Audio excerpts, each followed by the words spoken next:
Dear students, today we will learn basic symbols, current, charge and potential difference. So first I will start from basic symbols. So first symbol is the symbol of conductor. So whenever you want to show conductor in the circuit, you have to just draw a line. This shows that these 2 points are connected with a conductor. The next is two conductors crossing but not joined. That means that there are two wires over here. They are crossing over each other, but they are not connected at this particular point. And when you want to show a connection, means two wires or two conductors joined together. So you have to make a dot, which shows that these two wires are connected. Next symbol is fixed resistor. So this is one symbol. An alternative symbol for the fixed resistor is this, and we will be using this type of symbol throughout the course. Next symbol is variable resistor. So whenever you want to show variable resistor, you just have to draw an arrow on the fixed resistor. So you can show that the resistance value is not fixed, it is variable. Next is cell. So in cell you have one positive terminal and negative terminal. So when cells are connected together in series like this, battery of three cells, it is called battery. So here three cells are connected in series. Alternative symbol for battery is you have to draw one cell, then dotted line, then another cell. So this shows that there are many cells connected in series. Next symbol is switch. So this shows the switch is open condition or off condition. If you want to make the switch closed condition, you have to join these 2 points like this. Next is filament lamp. So whenever you want to show filament or filament lamp in the circuit, you can draw this type of symbol, or you can even draw this kind of symbol and circle over this.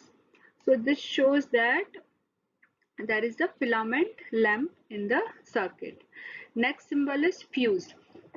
So fuse, you can draw like this also, or alternative symbol of fuse is this. So we will be using this type of symbol whenever it is required. Last two symbols, these are voltmeter and ammeter.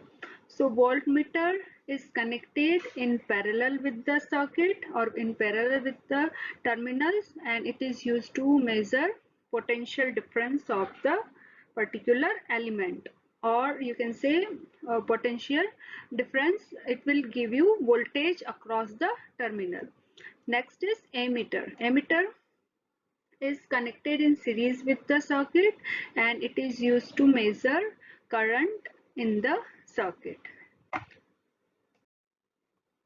Next, definitions of charge and current.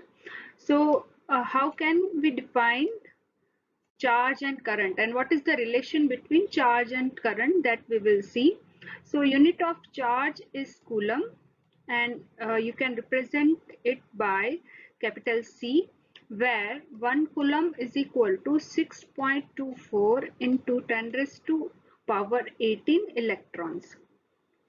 So if 1 coulomb means 6.24 into 10 raised to power 18 electrons are passing through the circuit in 1 second, then you can say that the current is 1 ampere.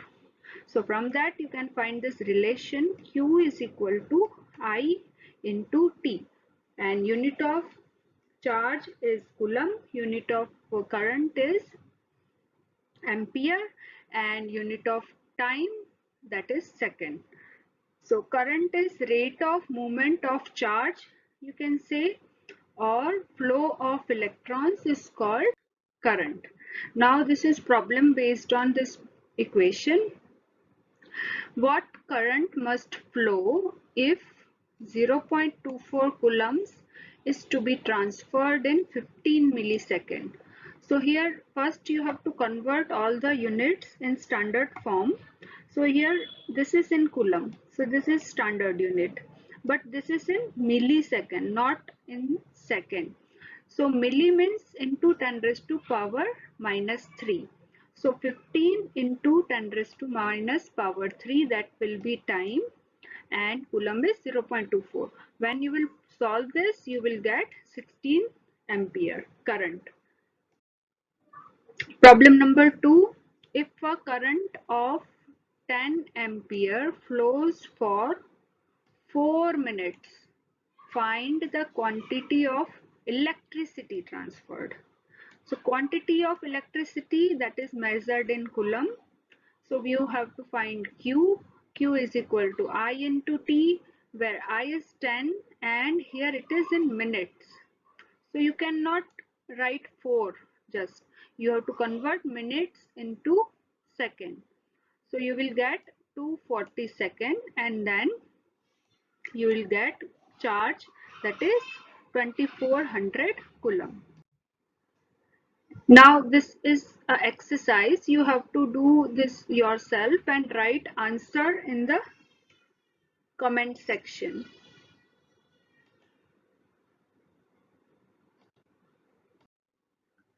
Next is potential difference. So for a continuous current to flow between 2 points in a circuit, potential difference or voltage is required. That means whenever you want that current should flow through the circuit, you have to give potential difference. Current always flow from positive to negative. It is conventional direction of the current. Actually, electrons flow from negative to positive. But in circuit, we show current is flowing from positive to negative.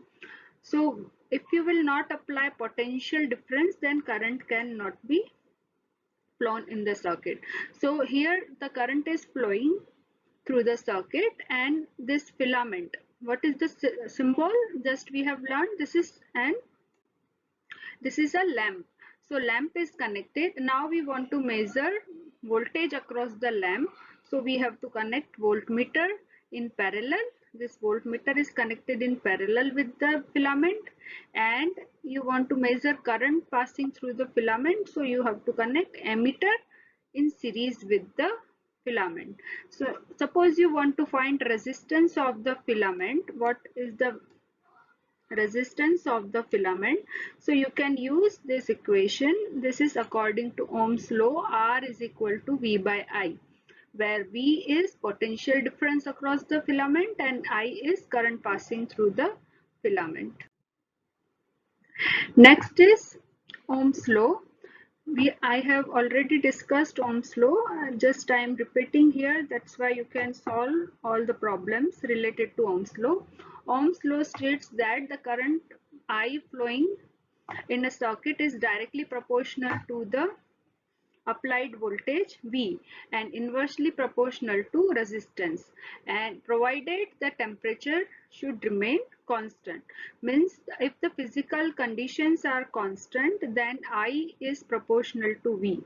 That you can say I is proportional to V, where if you will put constant over here, then it will be I is equal to V by R. This is I is equal to V by R. So in other equation, you can write the same equation like this also. V is equal to IR or R is equal to V by I. Now problem number 3. The current flowing through the resistor is 0.8 ampere when potential difference of 20 volt is applied. Determine the value of resistance. So this is very simple question. 0.8 ampere current is given, 20 volt voltage is given. You have to find resistance. So do this yourself and write answer in the comment section. This is just to show if the values are given in mega, like 2 mega ohm resistance is given. So mega means 10 raised to power 6. So you have to multiply 2 with 10 raised to power 6, then you will get answer in ohms. Then you have to put the value in the equation. If the voltage is given in kilo, like 10 kilovolt, so kilo means 10 raised to power 3, so you have to put 10 into 10 raised to power 3, so 10,000 volt you will get. If the in the question it is given like 25 milliampere, milli means 10 raised to power minus 3, so it is actually 0.025 amperes. And if it is given 50 microvolt, so micro means 10 raised to power minus 6, so you will get 0.00005 volts. Now try to solve these two problems again and write answers in the comment section. Determine the potential difference which must be applied to 2 kilo ohm resistor in order that a current of 10 milliampere may flow. Okay, so you have to find potential difference V. All other parameters are given. Next is a coil has a current of 50 milliampere. Current is given. Applied voltage is given 12 volt. What is the resistance of the coil? So you have to find resistance. So you find these values using Ohm's law and write your answer in the comment section. And then we will move forward to the next lecture. Thank you.